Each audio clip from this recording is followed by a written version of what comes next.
अस्सलाम वालेकुम guys. Physics का चैप्टर फोर्सेस एंड मोशन वाला उसके न्यूमेरिकल प्रॉब्लम्स मैंने स्टार्ट किए हुए हैं। फर्स्ट न्यूमेरिकल प्रॉब्लम मैं ऑलरेडी कवर कर चुका हूं। अब चलते हैं प्रॉब्लम नंबर सेकंड की तरफ। सेकंड प्रॉब्लम की स्टेटमेंट में बात कर रहा है एक हेलीकॉप्टर की, जिसको वो कहता है is ascending vertically. Ascending vertically mean simple कि एक हेलीकॉप्टर जो है वो स्ट्रेट अप मूव करेगा at a speed of 19.6 metre per second. ये हेलीकॉप्टर की इनिशियल स्पीड है। When it is at a height of 156.8 meter above the ground, a stone is dropped. कहता है कि जैसे ही हेलीकॉप्टर 156.8 मीटर की हाइट पे पहुंच जाएगा, हेलीकॉप्टर से एक स्टोन जो है वो ड्रॉप किया जाएगा। Now the question is, how long does the stone take to reach the ground? अब क्वेश्चन यहाँ पे ये कर रहा है कि हेलीकॉप्टर जो कि 156.8 मीटर की हाइट पे पहुंच चुका है, हेलीकॉप्टर से जो एक स्टोन को ड्रॉप किया जा रहा है, तो वो जो स्टोन है वो कितना टाइम लेगा ग्राउंड तक पहुंचने में। ये तो थी इसकी स्टेटमेंट। अब इसकी फिगर ड्रॉ कर लेते हैं, आपको ज्यादा अच्छे तरीके से समझ आ जाएगा। सो फिगर स्टार्ट करते हैं और सबसे पहले तो आ जाएगा फिगर में ये ground level. Ascending vertically means to say कि हेलीकॉप्टर स्ट्रेट अप मूव करेगा।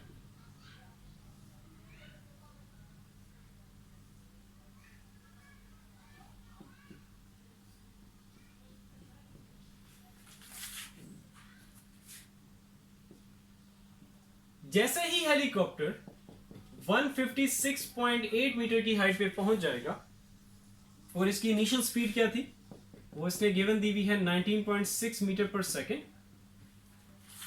तो जैसे ही हेलीकॉप्टर 156.8 मीटर की हाइट पे पहुंच जाएगा, जिसको यहां पे मैंने स्मॉल एच से लेबल किया हुआ है, हेलीकॉप्टर से एक स्टोन को ड्रॉप किया जा रहा है।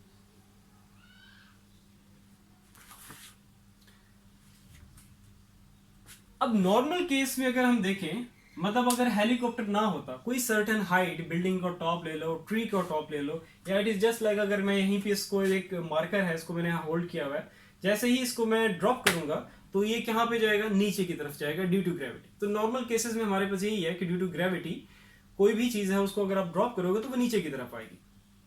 एट अ सर्टेन हाइट, किसी भी सर्टेन हाइट से उसको ड्रॉप करोगे तो नीचे की तरफ आएगा ड्यू टू ग्रेविटी। लेकिन अब हेलीकॉप्टर के केस में ये जो स्टोन है जिसको ड्रॉप किया जा रहा है, ड्यू टू ग्रेविटी इसको नीचे आना चाहिए, लेकिन ये पहले नीचे नहीं आएगा। एट द एंड तो ड्यू टू ग्रेविटी इसने नीचे आना ही है, लेकिन फॉर टाइम बीइंग जैसे ही इसको ड्रॉप किया जाएगा, ये नीचे आने की बजाय ये पहले ऊपर की तरफ जाएगा। और ऊपर कहां तक जाएगा, वो जाएगा, ये विंग्स का लेवल है, हेलीकॉप्टर के जो पर है उसका लेवल। मैं लेवल्स को यहाँ पे लेबल कर देता हूँ, समझने में आपको आसानी होगी। जैसे ही स्टोन को ड्रॉप किया गया तो इस लेवल को मैं कह देता हूं ए, और हेलीकॉप्टर के विंग्स, हेलीकॉप्टर के जो पर है उसका जो लेवल है उसको मैं कह देता हूं बी।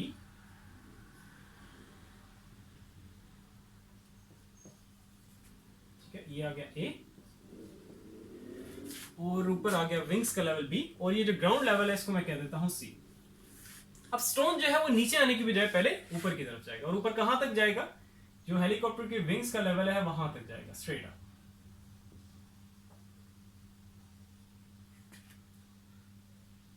और जैसे ही इस लेवल तक पहुंचेगा जो कि हेलीकॉप्टर के विंग्स का लेवल है, जिसको मैंने बी से लेबल किया है, तो कुछ लम्हे के लिए, कुछ मोमेंट के लिए ये यहां पे स्टॉप करेगा। मींस इस स्टोन की जो फाइनल वेलोसिटी यहां पे हो जाएगी वो हो जाएगी 0 मीटर पर सेकेंड।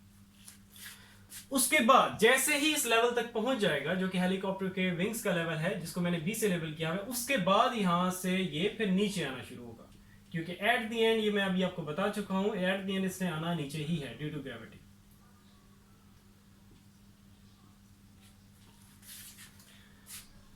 अब क्वेश्चन यहां पे ये बनता है कि ऐसा क्या हो रहा है हेलीकॉप्टर की सराउंडिंग में, लिमिटेड सराउंडिंग में, ठीक है, ज्यादा नहीं, एक लिमिटेड सराउंडिंग में क्या हो रहा है कि जैसे ही स्टोन को ड्रॉप किया गया, ये नीचे आने के बजाय ये पहले ऊपर की तरफ जाएगा। इस चीज को समझने के लिए हमें हेलीकॉप्टर के विंग्स पे बात करनी होगी। ये इसी में ही सारा जो इंफॉर्मेशन है वो हाइड हुई है। ऐसी इंफॉर्मेशन क्या है उस पर बात कर लेते हैं। हेलीकॉप्टर के विंग्स का ये मैं एक साइड व्यू बना रहा हूं। अब 3D में तो मैं नहीं बना सकता, लेकिन आपको मैं वर्डिंग में भी बता देता हूं। हेलीकॉप्टर के विंग्स का जो टिपिकल डिजाइन है वो ऐसा रखा जाता है कि हेलीकॉप्टर के विंग्स का जो टॉप है वो हो कर्वी और जो बॉटम है वो होता है फ्लैट। ऐसा इसलिए ताकि एयर प्रेशर को ऊपर वाली साइड कम रखा जा सके और एयर प्रेशर बॉटम साइड पे हाई रखा जा सके। इसी वजह से हेलीकॉप्टर के जो विंग्स हैं उनको इस तरीके से डिजाइन किया जाता है कि टॉप कर्वी और बॉटम जो है वो फ्लैट। अब यहां पे फिजिक्स का बेसिक कॉन्सेप्ट है, चाहे वो आपका पानी हो, स्टोन्स हो, डस्ट हो, कुछ भी ऐसी चीज है, एयर हो, तो हमेशा याद रखो वो high pressure to low pressure move करेगी। कभी भी low pressure to high pressure कोई चीज मूव नहीं करेगी। So high pressure to low pressure physics का बेसिक जो कॉन्सेप्ट है उसने मूव करना है। तो यही रीजन है, क्योंकि देखो हेलीकॉप्टर के जो विंग्स हैं ये हेलीकॉप्टर को लिफ्ट अप करने में हेल्प आउट करते हैं, ऊपर उड़ने में उनको हेल्प आउट करते हैं।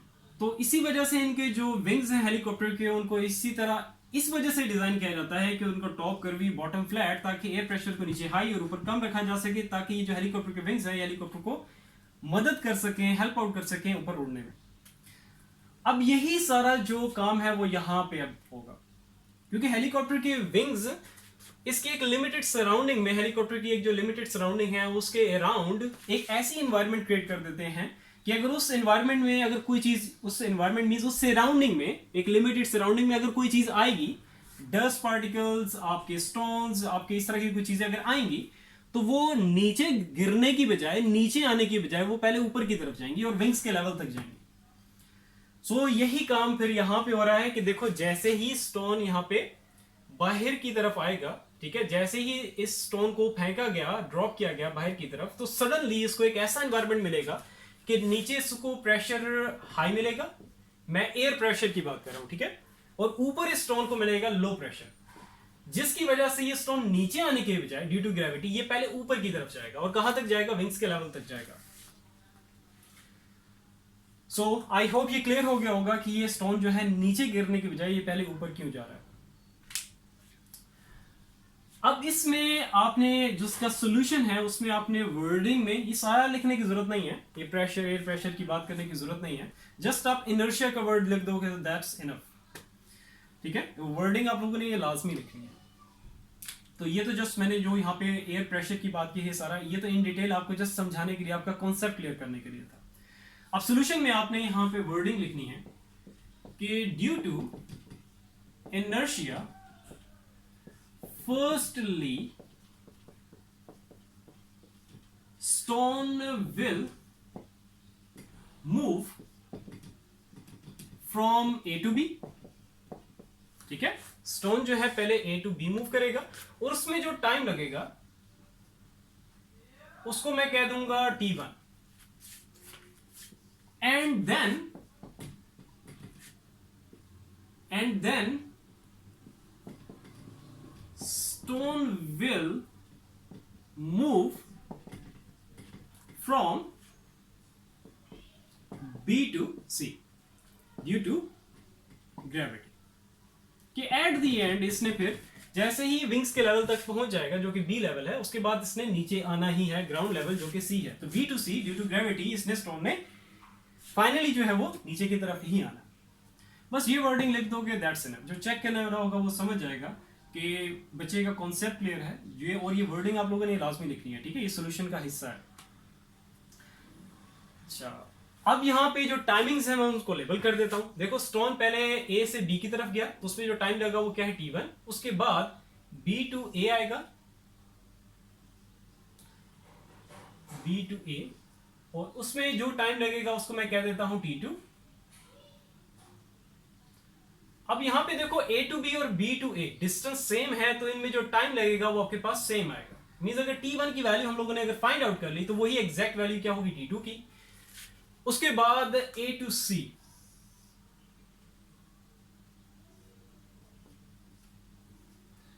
में जो टाइम लगेगा उसको मैं लेबल कर देता हूं t3 से। तो सबसे पहले हम लोग वैल्यू फाइंड आउट करते हैं t1 की जो कि t2 के इक्वल है, तो सेम मींस उसे कि t2 की वैल्यू सेपरेट फाइंड आउट करने की जरूरत नहीं है। सो वैल्यू फाइंड आउट कर लेते हैं T1 की वैल्यू। सो इसके लिए हम लोग जो फॉर्मूला यूज करेंगे वो पहले मैं लिख देता हूं। तो जिस फॉर्मूले की हम लोग हेल्प लेने जा रहे हैं वो है VF equals to VI plus AT। अब अकॉर्डिंग टू द फिगर जो वेरिएबल्स में चेंज आएगा वो मैं यहाँ पे चेंज ले आता हूं। VF आपके पास वही रहेगा, इनिशियल जो स्पीड है वो आपके पास वही रहेगी, plus acceleration due to gravity. तो A की ओ आपने रिप्लेस कर देना है G से, लेकिन यहां पे इसके साथ साइन आपने लगा देना है नेगेटिव। ऐसा क्यों?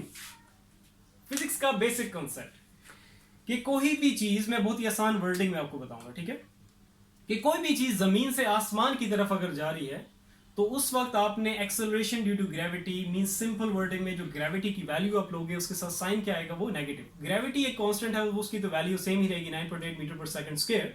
लेकिन अगर जमीन से आसमान की तरफ अगर कोई चीज जा रही है, एग्जाम्पल के तौर पे जैसे फॉर एग्जाम्पल आपके हाथ में कोई बॉल है और ऊपर अपवर्ड आप आसमान की तरफ उसको थ्रो करते हो, तो आप अगेंस्ट ग्रेविटी काम कर रहे हो। तो जमीन से आसमान की तरफ अगर कोई चीज मूव कर रही है तो मींस टू से अगेंस्ट ग्रेविटी काम हो रहा है वहां पे, तो उस वक्त जी के साथ साइन क्या आएगा, नेगेटिव।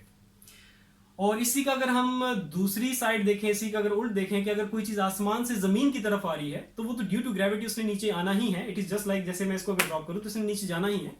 तो उस वक्त आपने जी की वैल्यू जो है वो पॉजिटिव रखनी है, मींस जी के साथ जो साइन आएगा वो पॉजिटिव आएगा।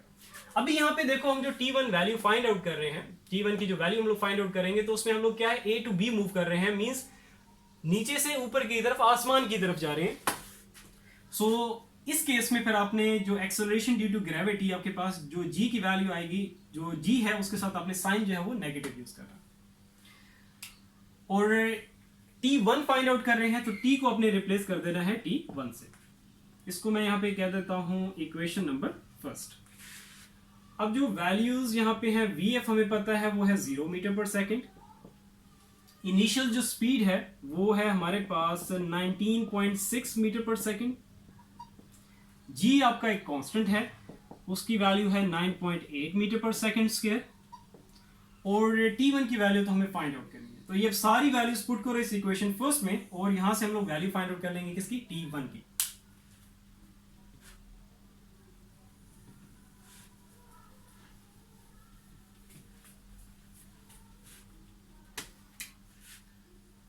सो इक्वेशन या पहले यहां पे आप लिख दो, putting all values in equation number first. तो equation first will become final speed या फाइनल इसकी जो स्टोन की वेलोसिटी वो क्या है हमारे पास 0। इनिशियल स्पीड इसकी कितनी है 19.6 प्लस माइनस माइनस जी की वैल्यू है एक कांस्टेंट है, उसकी वैल्यू 9.8 मीटर पर सेकंड स्क्वायर और यहां पे आ जाएगा T1। अब ये जो वैल्यू है आपके पास इसके साथ यहाँ पे साइन मेंशन नहीं हुआ, मीन साइन क्या है पॉजिटिव। इसको लेके आऊंगा जब लेफ्ट साइड पे साइन हो जाएगा इसके साथ आ जाएगा नेगेटिव और राइट साइड पे बचेगा -9.8 T1। नेगेटिव साइन से कैंसिल और यहाँ पे जो आपके पास 9.8 जो कि मल्टीप्लाई हो रहा है T1 से, इसको जब लेके आएंगे लेफ्ट साइड पे तो डिवाइड हो जाएगा 19.6 से।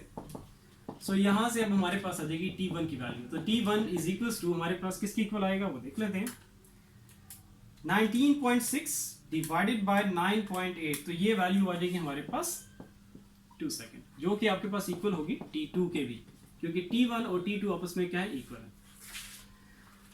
सो T1 एंड T2 ये हमारे पास क्या आ गया है इसका रिजल्ट 2 सेकेंड। इसको मैं चलो यहां नहीं मेंशन करता, मैं यहां ही पे लिख लेता हूं कि T1 is equals to T2, वो हमारे पास आ गया है 2 सेकेंड।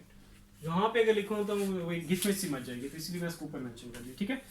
अच्छा, ये तो हमने T1 और T2 की वैल्यू जो है वो फाइंड आउट कर ली। अब चलेंगे हम लोग T3 की वैल्यू की तरफ। T3 की वैल्यू फाइंड आउट करने के लिए उसके लिए जो फॉर्मूला जिसकी हम लोग हेल्प आउट लेंगे वो डिफरेंट होगा। सो फॉर T3 इसके लिए जो फॉर्मूला हम यूज करेंगे वो हो जाएगा S is equals to VIT plus half AT का स्क्वायर। अब अकॉर्डिंग टू द फिगर जो भी वेरिएबल्स में चेंज आएगा मैं उनको रिप्लेस कर दूंगा, S को रिप्लेस कर दूंगा H से, ठीक है, ये रहा। इनिशियल वेलोसिटी या इनिशियल स्पीड जो आपके पास वो वही रहेगी।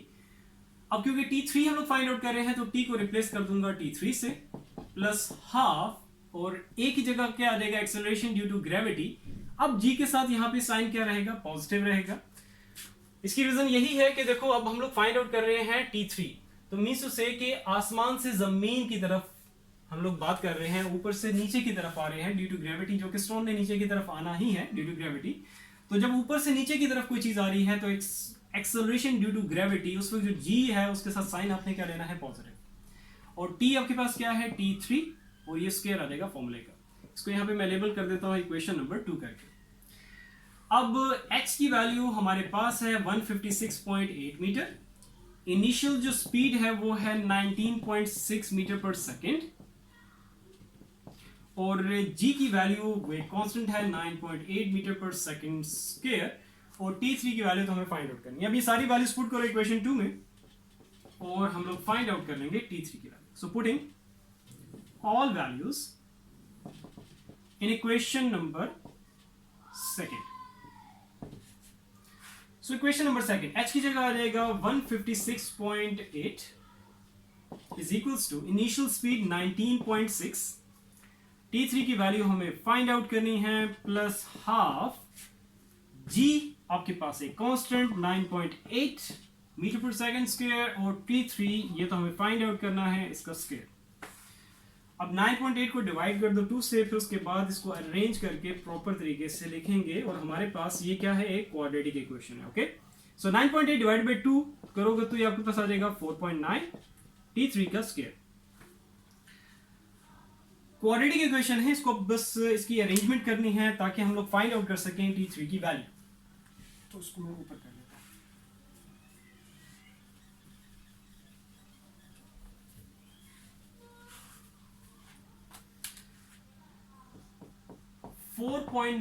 T3 का स्क्वायर प्लस 19.6 T3 और माइनस 156.8 इज इक्वल टू 0। इसको जस्ट मैंने क्या किया, इनको अरेंज किया है ताकि हम लोग T3 की वैल्यू जो है वो फाइंड आउट कर सकें। अब इस पे इसको 3 टेक्निक्स हैं, 3 टेक्निक्स से आप सॉल्व कर सकते हो, T3 की वैल्यू फाइंड आउट कर सकते हो। वो है कंप्लीटिंग स्क्वायर, क्योंकि क्वाड्रेटिक इक्वेशन है तो 3 टेक्निक्स हैं इसको सॉल्व करने के लिए, completing square, factorisation and quadratic formula. लेकिन उससे पहले आपने ये देखना है कि ये जो क्वाड्रेटिक इक्वेशन है इसको फर्दर और आसान किया जा सकता है और इसको सिंप्लीफाई किया जा सकता है कि नहीं।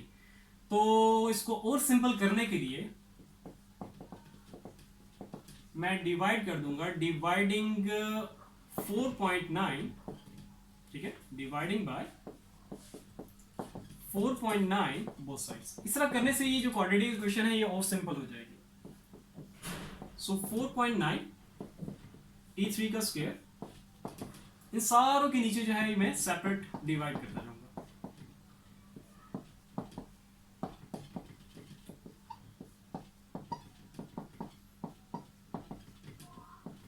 तो राइट साइड पे 0 डिवाइड बाय समथिंग, वो तो हो जाएगा 0, ये यहां पे से कैंसिल आउट हो जाएगा, यहां पे बच जाएगा T3 का स्क्वायर प्लस इसको देखते हैं, ये आ जाएगा 19.6 डिवाइडेड बाय 4.9, तो ये हो जाएगा हमारे पास 4T3 माइनस 156.8 डिवाइडेड बाय 4.9, तो ये आ जाएगा हमारे पास 32।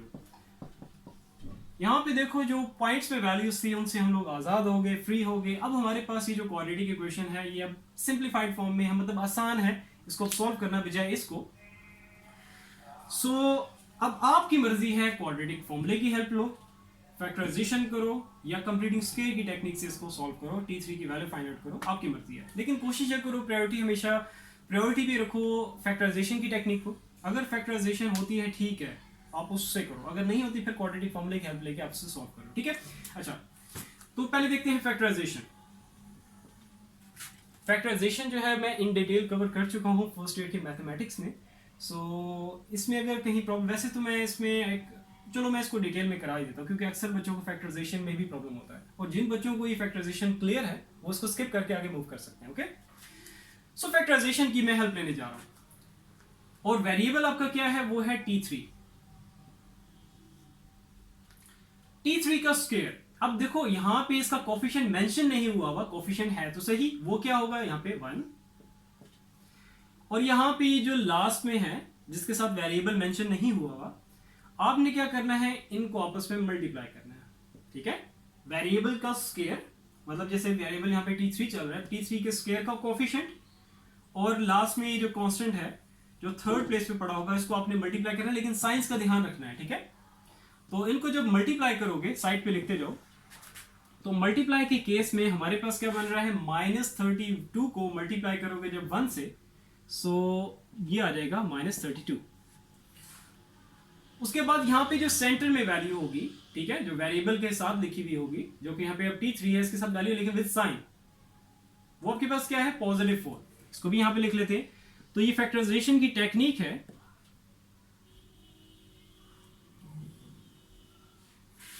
कि अब आपने ऐसे दो नंबर सर्च करने हैं, ये उन दो नंबर्स को विद साइन, साइन की इंफॉर्मेशन साथ रखनी है आपने, ठीक है। क्योंकि जब हम दो नंबर्स की जो बात कर रहे हैं कि अब ऐसे दो नंबर्स आपने यहाँ पे सिलेक्ट करने हैं कि जिनको मल्टीप्लाई करें तो रिजल्ट क्या बने, -32, और उन्हीं दो नंबर्स को हम ऐड करें तो क्या बनना चाहिए, +4। ये फैक्टराइजेशन की टेक्निक है, ठीक है। और यहाँ पे ये चीज क्लियर होगी आपको कि जो वेरिएबल का स्क्वायर के साथ जो कोफिशिएंट है वो, और लास्ट में यहाँ पे जो थर्ड प्लेस पे पड़ा होगा जो कांस्टेंट, इनको मल्टीप्लाई करना है साइन के साथ। तो मल्टीप्लाई के केस में जो भी बन रहा है, जैसे यहाँ पे -32 बन रहा है, और सेंटर में जो वेरिएबल के साथ जो कोफिशिएंट होगा विद साइन उसको लिख देना है। तो पॉजिटिव मींस जब उनको ऐड करेंगे, पॉजिटिव मींस टू से कह रहा हूं कि जब ऐड करो, दो नंबर ऐसे सर्च करने हैं कि जिनको ऐड करें तो +4 आए, और उन्हीं दो नंबर्स को अगर हम मल्टीप्लाई करें तो -32 बने। तो ऐसे दो नंबर सर्च करने हैं। तो नंबर्स तो एक तो आ जाएगा 8 और दूसरा आ जाएगा 4, क्योंकि 8 को अगर हम 4 से मल्टीप्लाई करेंगे अब बनेगा 32, और 8 -4 करोगे तो आपके पास बनेगा 4। ये तो ठीक है, लेकिन साइंस की इंफॉर्मेशन को भी तो हमने देखना है साथ, कि अगर इन दोनों को मल्टीप्लाई करें तो आपके पास क्या बनना चाहिए, -32। तो साइंस, अब इसके साथ मैं लगा देता हूं पॉजिटिव साइन, इसके साथ लगा देता हूं नेगेटिव, और चेक कर लेते हैं। सो मल्टीप्लीकेशन के केस में 8 +8 है, मल्टीप्लाई कर रहा हूं -4 से, तो आपके पास रिजल्ट यहां पे क्या आएगा, इसका वो आएगा -32, क्योंकि प्लस माइनस माइनस 8 4 32। तो ये तो ओके हो गया। अब इन्हीं दो नंबर्स को अगर मैं ऐड करूं तो +4 बनना चाहिए, नहीं तो फिर इन दो नंबर्स को हम लोग रिजेक्ट कर देंगे, या इनके साथ जो साइंस है उनको चेंज करके देखेंगे। तो +8 प्लस -4, तो आपके पास ये आ जाएगा 8 प्लस माइनस -4, तो ये हमारे पास आ गया +4 आ गया। इट मीन्स टू से कि ये जो दो नंबर्स हैं, साइन मीन्स 8 के साथ पॉजिटिव और 4 के साथ नेगेटिव साइन, ये दोनों को ही सेटिस्फाई कर रहा है, मल्टीप्लिकेशन के केस को भी और यहाँ पे जो पॉजिटिव एडिशन का केस है उसको भी कर रहा है। मीन्स टू से कि ये दो नंबर्स हैं हमारे, ठीक है। अब यहाँ पे अब आपने इनको लिखना कैसे है, अब ये आपकी मर्जी है कि -4 को पहले लिख दो या +8 को पहले लिख दो, ठीक है। इसमें कोई ये नहीं है कि कोई रिस्ट्रिक्शन नहीं है कि -4 को है तो -4 को ही पहले लिखना है, या +8 है तो +8 को ही पहले लिखना है, ठीक है। लेकिन वो लिखना कैसे और कहां पे लिखना है। अच्छा, t3 का स्क्वायर, तो ये आपके पास यहाँ पे आ जाएगा t3 का स्क्वायर। ये 1 जो है इसका कोफिशिएंट, ये मैंने जस्ट यहाँ पे मल्टीप्लिकेशन को आगे समझाने के लिए लिखा था, साथ मेंशन करने की यहाँ पे जरूरत नहीं है। t3 का स्क्वायर उसको एज इट इज आप उतार देना है, और ये लास्ट में ये जो कांस्टेंट है थर्ड प्लेस पे, इसको भी आपने ऐसे लिख देना। अब ये जो सेंटर में है ये +4 t3, इसको हमने ब्रेक किया हुआ है इन दो नंबर्स में, तो इसको साथ और t3 लगाना है आपने, ठीक है, साथ जो वेरिएबल, तो +8, ठीक है। आप -4 भी लगा सकते हो यहाँ पे पहले, उसके बाद आ जाएगा -4 t3, बस इस तरीके से। अब यहाँ पे आपने क्या करना है, ये जो फर्स्ट 2 और ये जो लास्ट 2 है, फर्स्ट 2 में से आपने कॉमन ले लेना है, तो उनमें से कॉमन क्या आ रहा है, वो आ रहा है t3, तो ब्रैकेट्स में आ जाएगा t3 +8, और यहां से आप कॉमन लोगे, यहाँ पे जो भी साइन है, अब जैसे नेगेटिव है तो नेगेटिव साइन तो हमें कॉमन लेना होगा। उसके बाद 4 कॉमन में ले रहा हूं, तो बाकी जो रिमेनिंग चीज बचेगी वो क्या आ जाएगी, t3।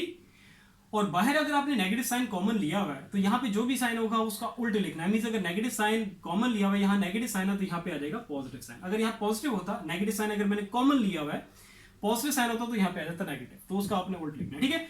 और 32, 4 मैंने कॉमन लिया हुआ है तो यहाँ पे क्या आ जाएगा, 8 आ जाएगा, इक्वल्स टू 0। फैक्टराइजेशन का आपको पता चल जाएगा, ठीक है, कि जब आपके पास यहाँ ब्रैकेट्स में अगर सेम रिजल्ट आ रहा है तो मींस टू से कि आपकी जो फैक्टराइजेशन आपने यहाँ पे जो भी काम किया है वो ठीक किया है, कि आपने जो दो नंबर्स चूज किए थे वो आपके ठीक है। सो जो ब्रैकेट्स में यहाँ पे रिपीट हो रहा है इसको जस्ट आपने 1 टाइम लिख देना है। उसके बाद यहाँ पे ब्रैकेट्स के बाहर जो है उसको आपने लिख देना इक्वल्स टू 0। बस ये थी फैक्टराइजेशन। आगे से जस्ट हमें यहाँ पे वैल्यूज फाइंड आउट करना। ये मैंने इसीलिए डिटेल में करा दिया है। देखो वीडियो फॉर्म में लेक्चर है, फुल कंट्रोल है आपका। मुझे पता है मेजॉरिटी ऑफ स्टूडेंट्स को ये फैक्टराइजेशन आती होगी, लेकिन ये है कि फिर भी कुछ स्टूडेंट्स हैं कि जिनको फैक्टराइजेशन, ये जो बेसिक मैथमेटिक्स है, इसमें प्रॉब्लम आती है, तो इसीलिए मैंने ये चीज़ डिटेल में करा दी है। बाकी है कि आपका फुल कंट्रोल है, मेजॉरिटी ऑफ स्टूडेंट्स को मुझे पता है ये फैक्टराइजेशन आती होगी, वो स्किप करके आगे मूव कर सकते हैं। ये मैं पहले भी आपको कह चुका हूँ। ओके, अच्छा, यहाँ से अब हम लोग T3 की वैल्यू फाइंड आउट करेंगे। T3 plus 8 equals to 0, T3 minus 4 equals to 0। तो यहां से हम T3 की वैल्यू फाइंड आउट कर लेंगे। T3 इज इक्वल्स टू ये आ जाएगा माइनस 8 सेकेंड, और यहां से T3 की वैल्यू आ जाएगी पॉजिटिव 4। अब क्वेश्चन यहां पे ये बनता है कि T3 की जो वैलिड वैल्यू है वो क्या है। डेफिनेटली कि T की जो वैलिड वैल्यू है, जो वैलिड रिजल्ट है, वो आपके पास ये पॉजिटिव 4 ही होगा। रीजन ये है कि टाइम कभी भी नेगेटिव नहीं हो सकता, तो आपने यहां पे वर्डिंग लाजमी लिखनी है कि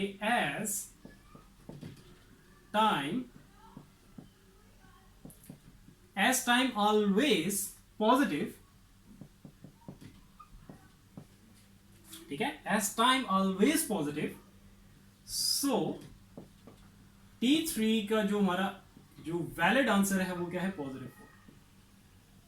ये वर्डिंग आप लोगों ने लाजमी लिखनी है। अगर कोई ऐसा आपके पास रिजल्ट आ जाए, मीन्स उसे कैलकुलेशन के लिहाज से तो वैलिड है, लेकिन अगर आगे देखा जाए तो मीन्स उसे कि जस्ट लाइक अगर हम टाइम, डिस्टेंस, इन चीज़ों की बात कर रहे हैं और वहाँ पे कोई चीज़ नेगेटिव आ जाती है, तो उसको आपने जारी बात है ड्रॉप करना है, क्योंकि टाइम, डिस्टेंस ये कभी नेगेटिव नहीं हो सकते। तो उसके नीचे आप लोगों ने उसको वहीं पे लीव करने से पहले उसको आपने यहाँ पे वर्डिंग लाजमी लिखनी है, ठीक है। तो वैलिड जो हमारा जो टाइम है T3 की वैल्यू है वो क्या है, पॉजिटिव 4, क्योंकि time always positive. So next आगे चलते हैं। T3 की वैल्यू भी आ गई, T1 और T2 की वैल्यू हम ऑलरेडी फाइंड आउट कर चुके हैं। सो रिक्वायर्ड टाइम हमारा आ जाएगा T1 plus T2 plus T3। इन सारे टाइम्स को आपने ऐड कर देना है, तो हमें ये पता चल जाएगा कि स्टोन जो है जो कि ड्रॉप किया गया था हेलीकॉप्टर से at a height of 156.8 metre, कितना टाइम इसने लिया ग्राउंड तक पहुंचने में। तो इन सारे टाइमिंग्स को ऐड कर दो। T1 हमें पता है वो है 2 सेकेंड, T2 है वो भी है 2 सेकेंड, और T3 की वैल्यू हमारे पास 4 सेकेंड। सो 2 और 2 4 और ये 4 हो जाएगा 8 सेकेंड। सो ये रहा हमारा finalise result. So I hope clear होगा। मैंने एक चीज़ डिटेल में करवाई हुई है। स्टिल अगर कहीं कंफ्यूजन है स्टेटमेंट से रिलेटेड, इसके कॉन्सेप्ट से रिलेटेड, फिगर से रिलेटेड, जो हेलीकॉप्टर के विंग से रिलेटेड जो मैंने इन्फॉर्मेशन दी है उससे रिलेटेड, कैलकुलेशन, सिंप्लीफिकेशन, फैक्टराइजेशन, कोई भी चीज़ है, टाइनी से टाइनी भी कोई प्रॉब्लम है, तो नीचे कमेंट सेक्शन में कमेंट करके आप लोग पूछ सकते हो एनी टाइम, बिल्कुल भाइयों की तरह। सो इंशाल्लाह ताला फिर नेक्स्ट वीडियो में मिलते हैं। अपना बहुत सारा ख्याल रखो। अल्लाह हाफिज़।